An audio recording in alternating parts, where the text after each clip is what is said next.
លោកស្រីនាងកញ្ញាប្រិមិត្តទូរទស្សនិកជនជាទីគោរពជាទីមេត្រីវិលមកជួបសារជាថ្មីព័ត៌មានចុងសប្តាហ៍របស់ស្ថានីយ៍ទូរទស្សន៍អាស៊ីអាគ្នេយ៍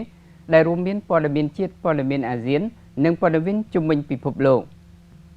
ស្រីនាងកញ្ញាជាទីគោរពជាទីមេត្រីជាបន្តទៅទៀតនេះសូមអញ្ជើញតាមដានទស្សនានៅព័ត៌មានជាតិ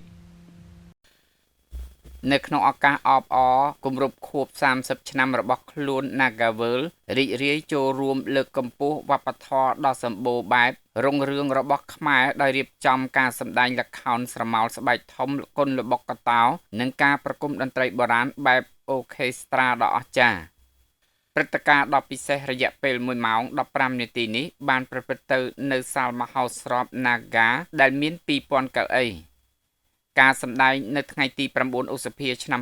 2025ផ្ដល់ជូនសម្រាប់អ្នកដែលមានសម្បត្តិអញ្ជើញរីឯការសម្ដែងនៅថ្ងៃទី10ឧសភាផ្ដល់ជូនសម្រាប់សាធារណជនទូទៅចូលទស្សនាដោយសេរីព្រឹត្តិការណ៍ដ៏អស្ចារ្យនេះមានការប្រគំតន្ត្រីដោយវងតន្ត្រីយុវជនអង្គរសមាគមសិល្បៈសវណ្ណភូមិសាលាគុនល្បុក្កតោជ័យតេជះ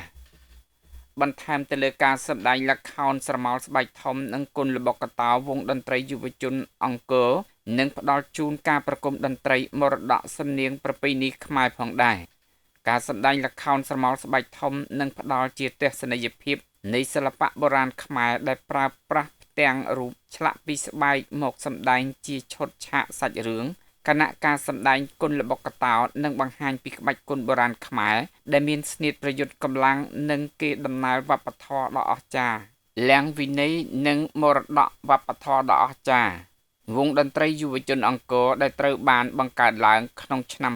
2006ដោយមានការគាំទ្រពីមន្ត្រីជនជាតិជប៉ុនលោកស៊ីនិឈិមីណាមិមានអ្នកសិល្បៈអាជីពប្រមាណ70នាក់និងដឹកនាំដោយលោកស្រីទេពគុន្ធារ៉េត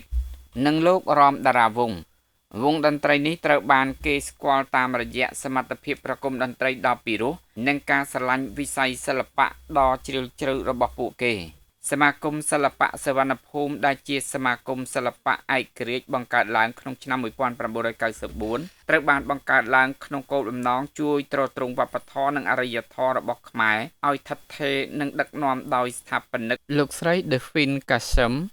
និងនាយកសិល្បៈលោកម៉ាន់កុសលដែលផ្ដល់ឱកាសឲ្យអ្នកសិល្បៈខ្មែរអាចសម្ដែងប្រកបដោយចិញ្ចឹមជីវិតនិងចែករំលែកជំនាញរបស់ពួកគេសាលាគុនល្បុក្កតោជ័យតេជះគឺជាសាលាគុនល្បុក្កតោដំបូងដែលបានបើកដំណើរការក្នុងឆ្នាំ2018និងត្រូវទទួលស្គាល់ជាផ្លូវការក្នុងឆ្នាំ2020គោលបំណងរបស់សាលាគុនគឺជួយអភិរក្សវប្បធម៌ខ្មែរដោយលើកកម្ពស់ការយល់ដឹងអំពីវប្បធម៌តាមរយៈការចូលរួមនិងចែករំលែកវប្បធម៌ខ្មែរជាមួយទស្សនិកជនជាតិនិងអន្តរជាតិសាធារណជនពុកម៉ែបងប្អូននឹងទទួលបាននូវបទពិសោធន៍ដ៏សប្បាយរីករាយជាមួយនឹងការសម្ដែងរបស់វងតន្ត្រីយុវជនអង្គរឧបករណ៍ភ្លេងបុរាណរបាំនិងក្រុមចម្រៀងការសម្ដែងនេះរួមបញ្ចូលការរំលឹកដឹងគុណដល់គេដំណើររបស់បុព្វបុរសខ្មែរដែលបានបន្សល់ទុកដល់កូនចៅជំនាន់ក្រោយការសម្ដែងនេះគឺជាការសម្ដែងទី1ក្នុងចំណោមការសម្ដែងធំចំនួន4នៅសាលមហោស្រព Naga ដែលផ្ដល់ជូនពីថ្ងៃទី1ដល់ថ្ងៃទី31ខែឧសភាឆ្នាំ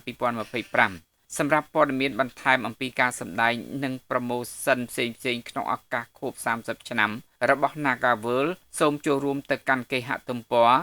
www.nagavel.com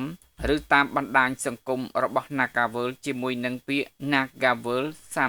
30ជាមួយនឹងការពង្រីកបន្ថែមថ្មីចុងក្រោយ Nagavel មានបន្ទប់ប្រភេទ Stud និង Deluxe 1658 បន្ទប់ភោជនីយដ្ឋានបានីដ្ឋាននិងក្លឹបកម្សាន្តជាង20កន្លែងមណ្ឌលស្ប៉ាប្រណិតពីសាលមហោស្រព Nagavel ដែលមាន 2000 កៅអីនៅ Nagavel ទី2ផ្សារទំនិញរួចពន្ធប្រតិបត្តិការដោយក្រុមហ៊ុន China